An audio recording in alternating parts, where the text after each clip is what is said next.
안녕하세요. 시장의 마법사입니다.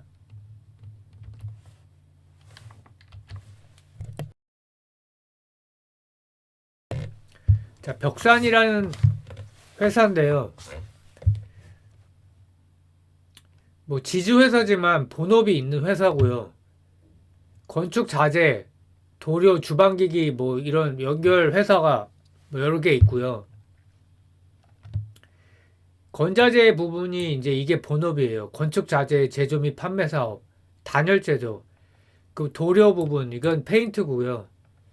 주방기기 및 환기 부분 이게 이제 하츠가 자회사고 하츠의 대주주가 벽산이죠. 그 지분율이 40%가 넘고 그래도 연결로 잡히고요. 폐기물과 뭐 나머지 회사는 이제 비중이 너무 작기 때문에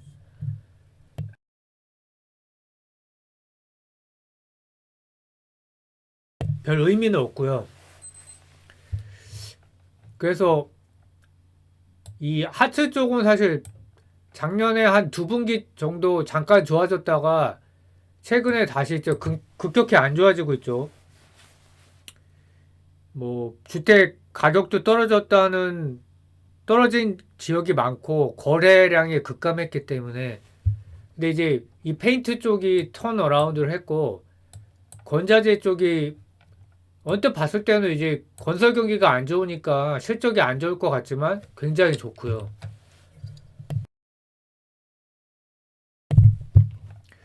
그래서 연결 기준으로 봤을 때 매출이 18% 증가하고 영업이익이 110% 증가했다.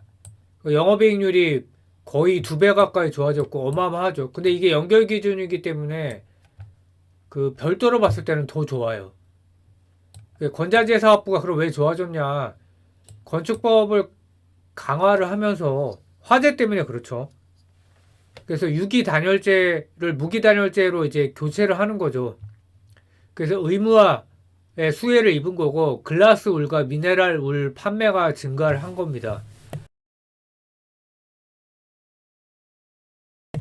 그래서 작년에 뭐 실적이 이제 급격히 좋아졌고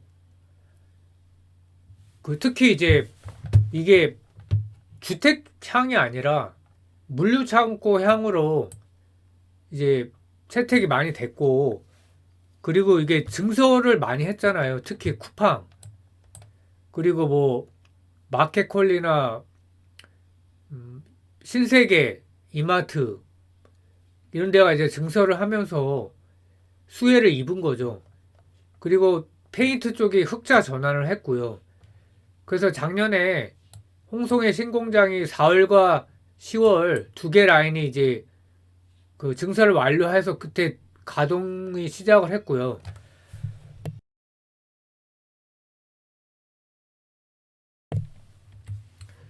근데 주가가 왜 부진하냐 이거죠. 지금 이게 급격히 꺾였어요. 9월 달까지 이렇게 올라갔다가 주가가 저점 대비해서 2배 이상 상승을 했거든요. 근데 9월 고점 대비해서 오늘 종가로 봤을 때 4,260원이 고점인데 마이너스 40%예요. 약간 좀 올랐지만 그럼 이유가 뭐냐? 피크 아웃 논리라는 거죠. 물류 창고 증설 증가 추세가 이제 둔화하는 거 아니냐.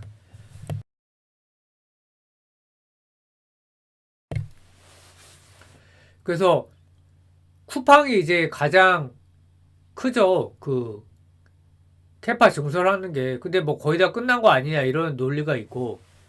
그래서 그러면 무기 단열재 채택이 이제 끝물 아니냐. 근데 23년부터 신공장을 가동했는데 심지어 이 라인은 시업부터 가동했는데 벌써 피크 아웃이냐 이거죠. 근데 뭐 가능성이 뭐 충분히 있을 수 있고 근데 올해 피크아웃이 아니고 25년 피크아웃이면 어떻게 되냐 이거죠. 그래도 이제 주가에 부정적 영향이 있을 수 있기 때문에 뭐 이거는 한번 회사에 통화를 해봐야 되는 상황인데 뭐 그것까지 아직 제가 파악은 못했고요. 4분기까지는 실적에 별 이상은 없을 것 같은데 뭐 만약에 이제 비용이 많이 잡히게 되면 매출은 괜찮은데 영업이익단으로 안 좋아질 수가 있겠죠.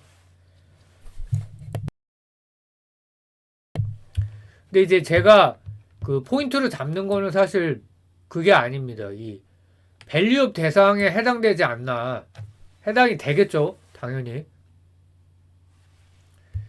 PER이 5.7배고 PBR이 이제 네이버상으로는 조금 더 낮은데 이 자본 중에 이제 자회사를 100% 지배하지 못하기 때문에 지배 자본으로 보는 게 이제 정확하고요.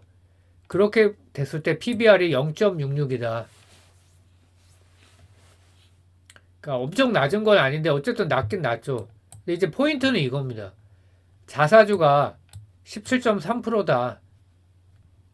그 발행 주식계 총수가 7천만 주에서 1200만 주가 자사주라는 거죠. 그래서 최근에도 자사주 처분 결정 공시가 났어요. 1월 11일에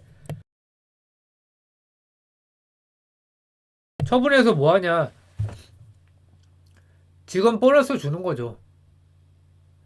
그래서 이거는 주주를 이제 무시하는 거죠. 과거에는 그냥 이게 넘어갔지만 이제 그런 수 있는 시대적 상황이 아닌 거죠. 지금 밸류업 프로그램으로 이제 월요일에 발표를 한다고 하죠. 그래서 삼성물산이나 뭐 많은 이제 특히 지주회사가 수혜를 받는다고 하잖아요. 왜냐면 지주회사가 PBR이 극도로 낮은 경우가 많기 때문에 그리고 자사주가 많은 회사가 굉장히 많고요. 뭐 조강피옥도 그렇고요. 그 중소형주 중에